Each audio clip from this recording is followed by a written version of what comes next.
Hi. It is so nice to be with you again. It is me, the safe, stable, and very sane person who has gone by the name Josh Bloom into what is now my 54th year.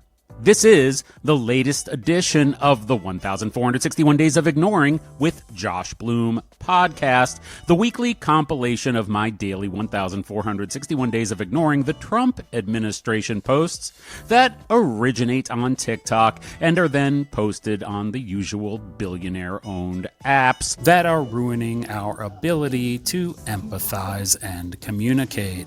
I'm just kidding. Please don't let my sarcasm get you down. Like I said, I am infinitely safe, stable, and sane. Very sane. This podcast is officially titled 1,461 Days of Ignoring with Josh Bloom because I was sick of seeing my face next to his name. Before we get into the show, I should mention a logistical question that struck me after publishing the previous episode. When I said that I was not at the P, which is where I am now, but instead walking around the M for mall, you may have wondered, well, how the hell is that possible, Josh? How are you walking around a mall while typing up the intro to the 1,461 Days of Ignoring with Josh Bloom podcast? Well, in a rare peek behind the curtain, I will tell you now that I was dictating my script into my phone. I feel better now for having revealed this. If you have additional questions, please reach out. By the way, I just saw a gentleman here at the P do something which I understand but must criticize nonetheless. First of all, I was already angry with this person because when I came through the door, he was sitting where I normally sit, which automatically renders him an enemy as far as I'm concerned. As such, I would be criticizing his behavior no matter what he did, but what I just witnessed was the following. I saw this man pack up his laptop, put it into his laptop bag, and put the bag on his shoulder. But he did not pack up his other items, and I quickly realized immediately why that was. He was going to use the bathroom and did not trust that his laptop would be waiting for him when he returned. An understandable inclination.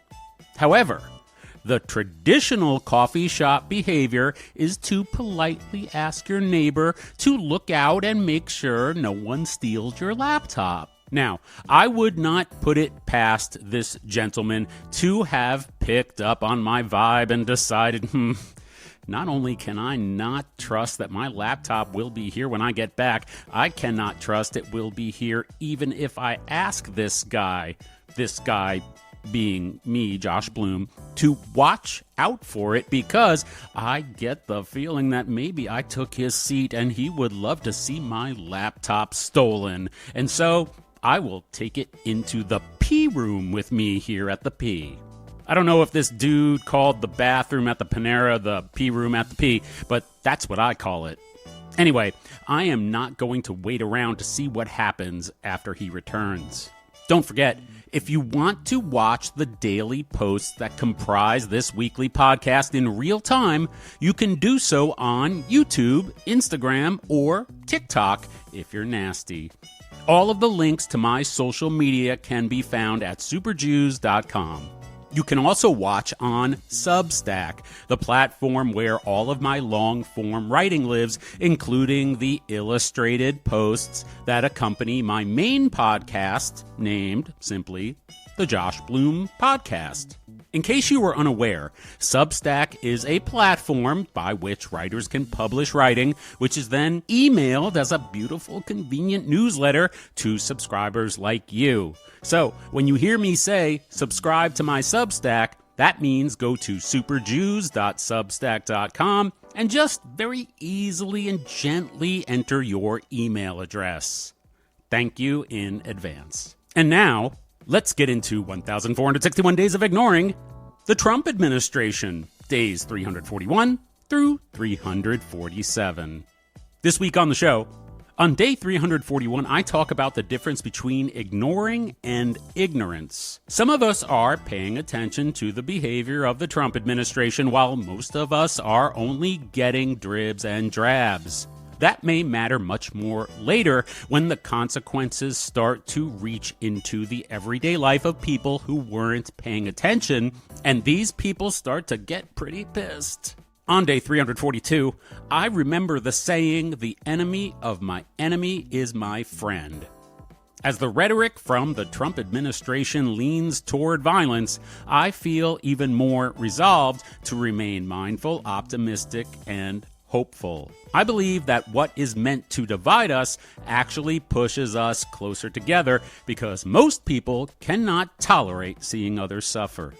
On day 343, I remember October 3rd, 2017, the day the leader of the Trump administration trudged to Puerto Rico after Hurricane Maria and tossed paper towels at people whose lives had just been destroyed. At the time, it felt like a gross display of callousness, but after everything we have seen since, it almost seems quaint and also still gross. I reflect on what that moment symbolizes about how he views human suffering. I think it symbolizes that he likes it. On day 344, I reflect on Bruce Springsteen's new protest song, Streets of Minneapolis, which he wrote, recorded, and released in just a few days. Hearing Bruce mention the victims of ICE violence, Alex Preddy and Renee Good by name, brought me to tears. For those despicable members of the Trump administration that Bruce also names, they may still not get what Born in the USA is about, but they will hopefully get bent. On day 345, I talk about the arrest of journalist Don Lemon when he was covering protests in Minneapolis. My distress over this news only lasts for a moment because this type of behavior follows a familiar pattern of fear, anger, and grievance from the leader of the Trump administration and the people around him who live to lick his off-the-shelf shoes clean. When you recognize the pattern, the behavior becomes predictable, and predictable behavior is easier to roll your eyes at. Don's eyes, not Don Lemon, Don Orange, only roll to look at eclipses. On day 346, I mention a Federal Election Commission report I heard that shows Alexandria Ocasio-Cortez of New York in the House and John Ossoff of Georgia in the Senate as the two top fundraisers in Congress for 2025. I anoint these two as representing what I call the people who care about other people ticket. This feels right for the moment we are in, and even more so for the moment to come when I hope that Democrats will realize that the performative and undefinable move to the center is less important than acknowledging, respecting, and listening to the ideas that exist there. On day 347, I talk about my fascination with observing human behavior. I love to understand why people do what they do and what they might do next. I suggest that the leader of the Trump administration and his followers are not merely liars, but are all trapped inside a reality built by their lies. When a person spends a lifetime constructing a false reality, our truth is their fiction. That's fine if you're living in an asylum, not so much when you're living in the White House. It is an uncharacteristic 77 degrees on March 10th, 2026 here in New York. So I will skedaddle to edit this week's show so you can listen to it, which you are doing right now. Isn't physics weird? I will be right back. Day 341 of 1,461 days of ignoring the Trump administration. I am not a self-help guru.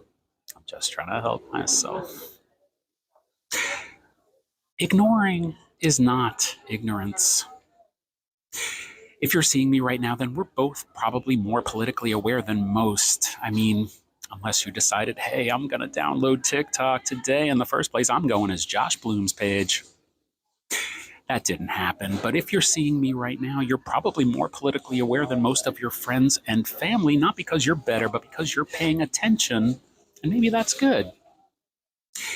I suggest that we are lucky to be in that bubble for now, like John Travolta in that Bad Boy in the Plastic Bubble movie, because we are the people who are wondering where the leader of the Trump administration and the Trump administration will take us next, when these policies, words, and deeds will touch our daily lives, and what will happen over the next 3 years. The majority of people out there are still only getting dribs and drabs cutting through.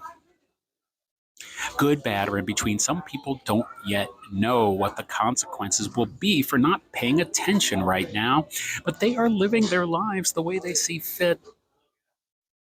I am suggesting that politics is not a hobby anymore, and that the reason it's good for those of us in this bubble is that we will be ready to form alliances when the actions of the leader of the Trump administration and the Trump administration do start to affect the daily lives of people who aren't paying attention. When that happens, they're not going to dig that. And that is exactly when we will need them to put their energy into countering those actions with us. Not because they failed before, but because that's how movements actually grow. The most paranoid among us might say, but it'll be too late. It's never too late to change, and it's never too late to take charge. Never. You can change on your deathbed if you want to. It's just a matter of saying, hey, I made mistakes, and they were my mistakes, and I own them. When someone is able to do this, it is proof that ignoring is not ignorance. Everyone finds out who they are and what they want to be and stand for on their own timeline. I know being inside the storm can be a great source of frustration. Try to remember you're not alone when you're ignoring the Trump administration.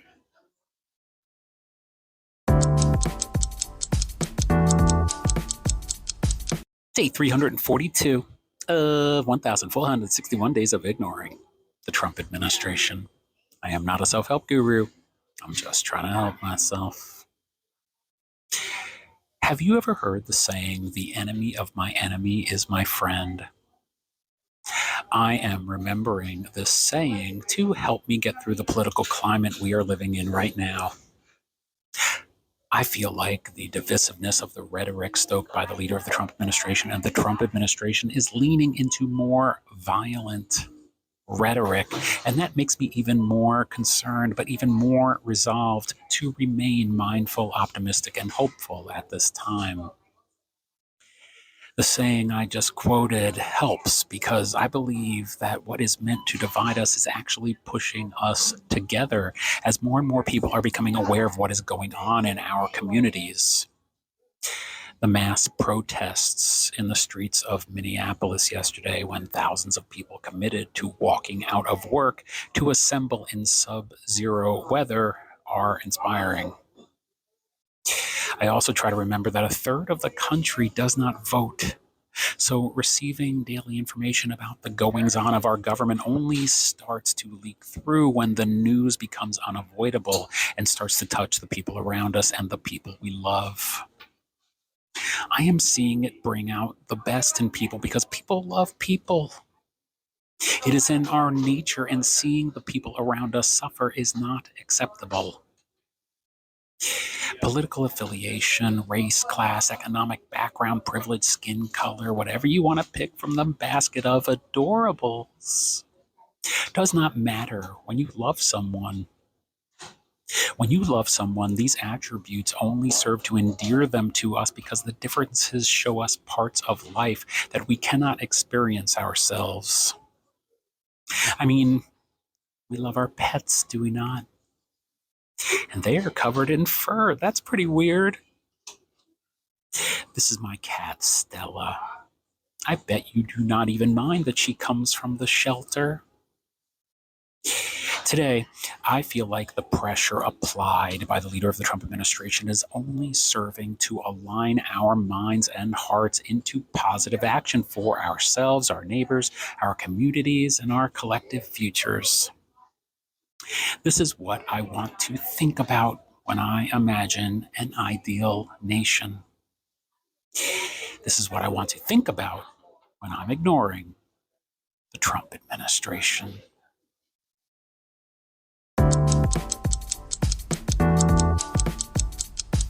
Day 343 of 1,461 Days of Ignoring the Trump Administration. I am not a self-help guru. I'm just trying to help myself. October 3rd, 2017. That was the day that the leader of the Trump administration went to Puerto Rico after Hurricane Maria and tossed paper towels at people who were devastated by the storm. I am imagining it in my mind right now. One of the most despicable acts I have ever seen a president or a person do, much less anyone who even pretends to care about other people. Tone deaf does not even begin to describe it. Now, if I ask ChatGPT to give me feedback about what I am saying today, it will likely suggest that I soften my tone so as not to trigger angry rhetoric from soft supporters of the leader of the Trump administration. But I must continue.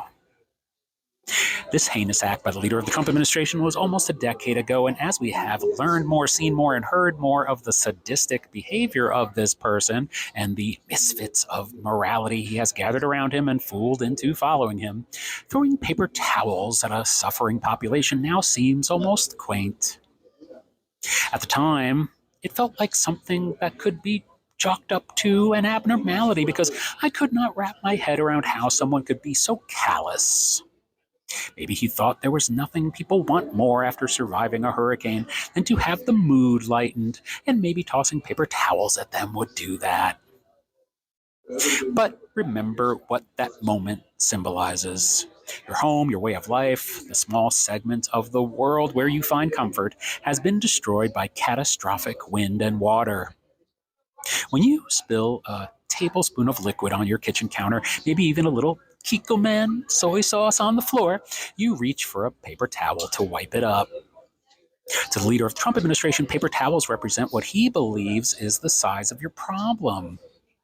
He believes the destruction of your home by hurricane-level flooding is as inconvenient as wiping droplets from a counter, something he has likely never had to do in his entire life. Try to remember October 3rd, 2017, the next time you are tempted to make excuses for the behavior of a man who treats human suffering as an inconvenient situation. And please continue to ignore the Trump administration.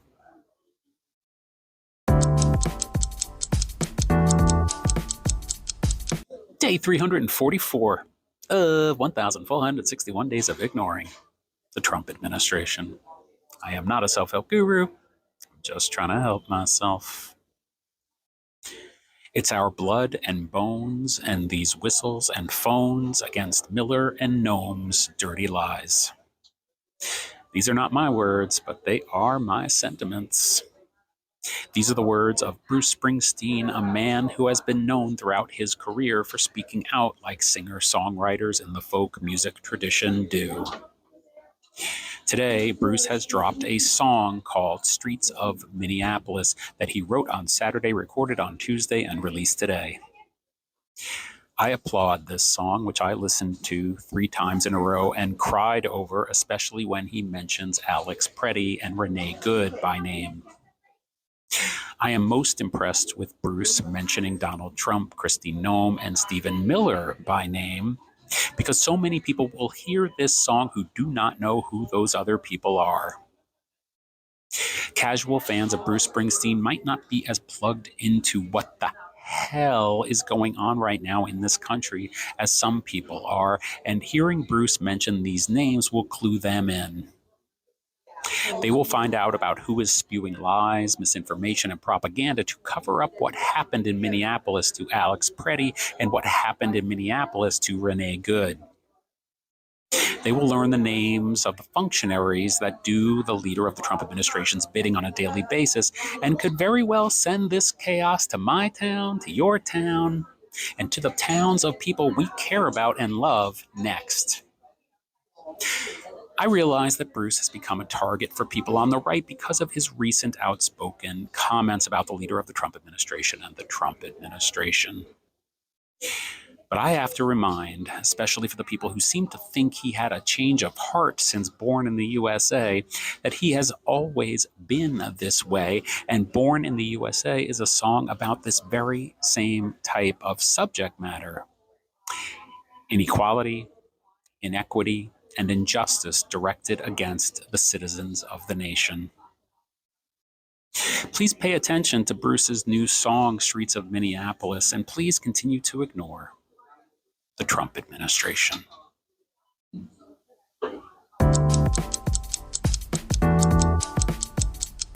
Day 345 of 1,461 days of ignoring the Trump administration. I am not a self-help guru. I'm just trying to help myself. I would like to speak today about the reported arrest of the journalist Don Lemon in regard to protests he was covering in the city of Minneapolis. Now, I am not your source for breaking news, but the reason I want to comment on day 345 of 1,461 days of ignoring the Trump administration is because, like many of you, I find this news distressing on one level, but maybe like less of you, I only find it distressing on a momentary level. The reason I am able to find this development distressing only momentarily is because of a verity that I return to every single time the leader of the Trump administration, and by proxy the Trump administration, and by proxy the followers of the leader of the Trump administration, exhibit this type of behavior. This behavior is in line with what I would expect from people who lean into fear and subsequently lean into anger and subsequently lean into grievance. The arrest of Don Lemon has nothing to do with anything other than the grievance that the leader of the Trump administration wakes with and goes to sleep with every single day of his life. After two conservative judges reportedly refused to sign an arrest warrant, the leader of the Trump administration sent his Attorney General Pam Bondi to push the matter forward directly. I commend the leader of the Trump administration for expertly gathering around him an assortment of deplorables during this second term who were only required to have one qualification: loyalty to him and not to the American people. This is the way he has always conducted his business, and again, that is why my distress is only momentary. His behavior is predictable and expected. I have said throughout and encourage everyone to realize that all behavior, all words, and all deeds by the leader of the Trump administration are motivated by this repeating pattern of fear, anger, and grievance. By looking through this lens, we can predict what will happen, and as this behavior seeps further into the daily lives of regular people, they will reject it in greater numbers. This is how I keep from letting distress morph into frustration, and this is how I keep ignoring the Trump administration.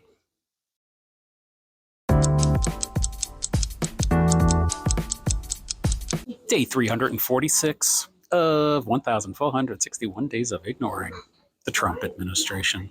I am not a self-help guru. I'm just trying to help myself. Right. I saw a repost by the historian Amanda Nelson of a Federal Election Commission report about the two top fundraisers in Congress for 2025. Want to guess who they are? In the House, it is Alexandria Ocasio-Cortez of New York, and in the Senate, it is John Ossoff of Georgia. Amanda commented, "Well, hold on now. This could be an interesting ticket." I agree, and I commented, "The people who care about other people ticket," which is what these two civil servants represent to me, and also what I believe they represent in terms of speaking to the moment. I feel like Democrats fuck it up when they confuse moving to the center with actually acknowledging the center. You don't need to move to the center, you need to acknowledge it. Acknowledging the center means saying, this is the way I think, but I know the way I think is not the way everyone thinks. It means saying that when I am working with colleagues and listening to constituents who are different from me and mine, my number one priority is to hear opinions and perspectives and to respect that I don't have all the answers. Even though I am ultimately responsible for giving an answer, that answer will be informed by the questions people who don't share my point of view bring. Sometimes that answer will be one they don't like, and I will respect that they won't like it, but they will know that I understood their perspective before I decided what I would align with, and that I am willing to take responsibility and hold myself accountable for the consequences, good or bad, that result from those decisions. I realize you just heard what amounts to a run on sentence, but living through 1,461 days of ignoring the Trump administration feels like a run on sentence of its own, not a sentence made of words, but of time. I am digging the idea of progressive leadership right now more than ever. And I would give this potential ticket some serious consideration. For now, let's stay strong and keep on ignoring the Trump administration.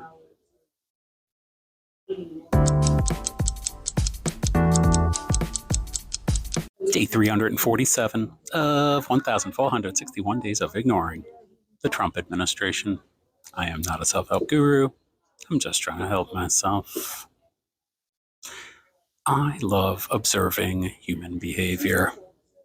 When I scrutinize behavior, I learn more about people than maybe they even know about themselves. I learn about myself this way too. Why do I think the way I think? How does this motivate why I do what I do? And how am I going to use this knowledge to change my behavior if I want to? You may say, okay, Josh, thanks for the deep thoughts, you self-indulgent dork. You sound like the characters in that comedy film from 1989, The Dream Team. How does this relate to the leader of the Trump administration and the Trump administration? Well, first of all, The Dream Team was one of my mother's favorite movies. Secondly, I have a different take on something many or even most detractors of the leader of the Trump administration and the Trump administration believe. I am one of those detractors, but I do not agree that these people think about what so many of us perceive and often verify as lies. I believe that they live their lies. Think about how in our own lives we tell ourselves small lies to survive. Most of us can keep this in check, but when the lies get bigger and bigger and the lying goes on longer and longer, the reality that a person constructs in their mind becomes indistinguishable from the reality they see with their eyes. To people like these, like maybe an 80-year-old man who has been lying his entire life, for example, the lies are the truth and the truth is all lies. I believe these people have deluded themselves into thinking they're doing the right thing, and they operate from this place of delusion on a daily basis. It's too complicated to keep track of all the lies and also do all the lying. What I wish was noted, which really never is the psychology behind the delusion. A motivation centered in fear, anger, and hate. As a person who observes behavior, I realize that our only way out is to move people like these away from our field of observation. This will happen because it always does if we continue to ignore the Trump administration. Hi, it's Josh, back in the reality of my own making that you are now freely participating in. In the spirit of transparency, I want you to know that it has been my goal all along to hook you into listening to this podcast and the Josh Bloom podcast, of course, and I couldn't be happier to have command of your capacity to hear right now. Please notice the subtle difference between this and having control over your mind. I have a thing for control over hearing. I know, it's weird and probably unprecedented among human beings. I like to control the vibration of eardrums from afar. You probably should not ask any more questions. Thanks again for listening. Please leave a 5-star rating for the 1,461 Days of Ignoring with Josh Bloom podcast in your podcast app, and leave a comment saying that you like the show. If you feel like leaving a comment about the leader of the Trump administration being a downright dirty dog who should be dropped off at the shelter, you go right ahead and you do that. Please tell a politically curious friend about the show, and while you're at it, please follow me on all of my social media by going to superjews.com, that's superjews.com, where you will find the links that you are looking for. Lastly, if you would like to throw some support to me and the show, please subscribe to my Substack, which is a platform where I post my writing and send it directly to your email inbox. Go to superjews.substack.com and just enter your email address. You will be pleased that you did. You can also buy me a coffee. For a mere $3, you will earn my undying gratitude, or at least enough gratitude to last until the next time I ask you to buy me a coffee. Go to buymeacoffee.com/Josh Bloom. Please do not forget what this show is for. We are living in trying times that are trying to take our time away from living. The goal with this show, beyond pure entertainment and controlling your eardrums, is to reclaim that time, regain our minds, and focus on what is important. I am not a self-help guru. I'm just trying to help myself. I am glad you are here every week with me. See you next time. Bye.